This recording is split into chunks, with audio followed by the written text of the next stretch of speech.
Здравствуйте! Сегодня я хочу поделиться с вами рецептом выведения закваски на пшеничной муке высшего сорта. Чтобы эта закваска получилась, необходимо соблюсти 3 обязательных условия.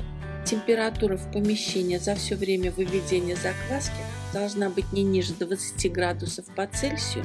Начинать выведение закваски необходимо на цельнозерновой пшеничной муке, так как в ней содержится большое количество микроорганизмов и минеральных солей. И третье условие – использовать только фильтрованную или отстоянную воду комнатной температуры. В чистую баночку выливаем 25 мл воды, добавляем 25 грамм пшеничной цельнозерновой муки, все хорошо перемешиваем. Накрываем крышкой с отверстиями, чтобы мучная смесь не задохнулась, и оставляем на сутки. Пошли вторые сутки. Открываем крышку. Хорошо перемешиваем мучную смесь. Ощущаем наличие резкого неприятного запаха. Визуальные признаки какой-либо деятельности в мучной смеси пока еще не заметны. Добавляем в мучную смесь 50 мл воды. Все хорошо перемешиваем практически до однородности. Выкладываем 50 грамм цельнозерновой пшеничной муки. Тщательно перемешиваем. Накрываем крышкой и оставляем еще на сутки. Пошли третьи сутки. Деятельность микроорганизмов в мучной смеси заметно активизировалась. По оставшимся следам на банке видно, что смесь за прошедшие сутки поднималась и опускалась.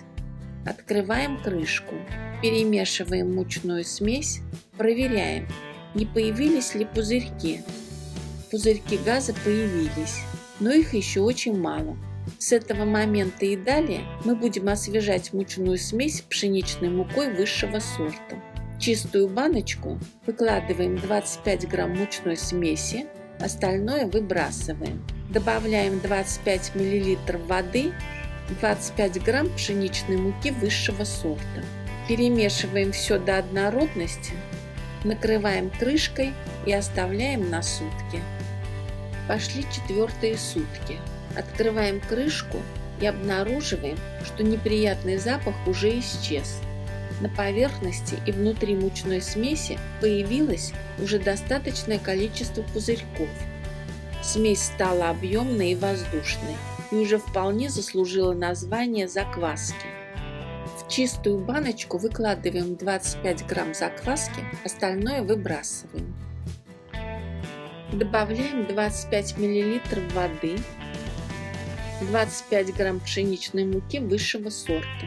Все перемешиваем до однородности, накрываем крышкой и оставляем еще на одни сутки. Пошли пятые сутки. Открываем крышку. Закваска вся в пузырьках, имеет приятный запах с легким кисловатым оттенком.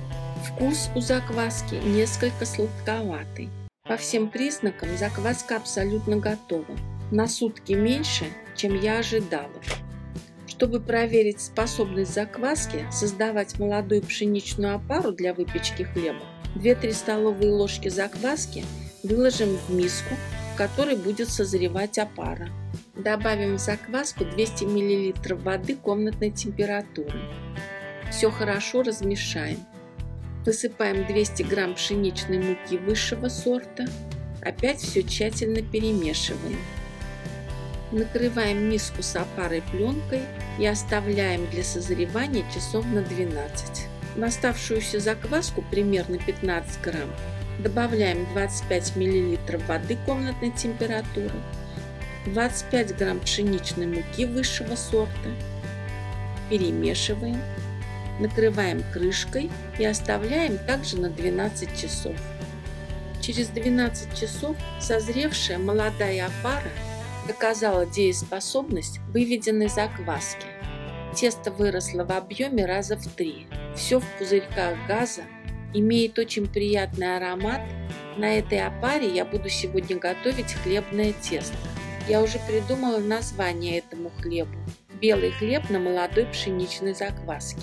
Видео этого хлеба я обязательно выложу на своем канале. Подведем итог. Закваска у нас созревала чуть больше 4 суток. Это на 1 сутки меньше, чем я ожидала. Несмотря на то, что закваска прошла проверку с положительным результатом на способность создавать молодую пшеничную опару, в дальнейшем, чтобы закваска окрепла, набралась сил, чтобы в ней накопилось как можно больше молочно-кислых бактерий и дрожжей, ее желательно освежать еще несколько дней дважды в день, утром и вечером. Освежать закваску я буду по следующей схеме. Оставлять 10 грамм закваски, добавлять по 20 мл воды и 20 грамм пшеничной муки высшего сорта.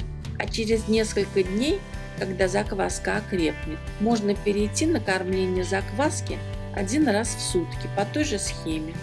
Если закваска у вас не получилась так быстро, как у меня, то желательно продолжить ее выведение в прежнем режиме еще дня 2-3.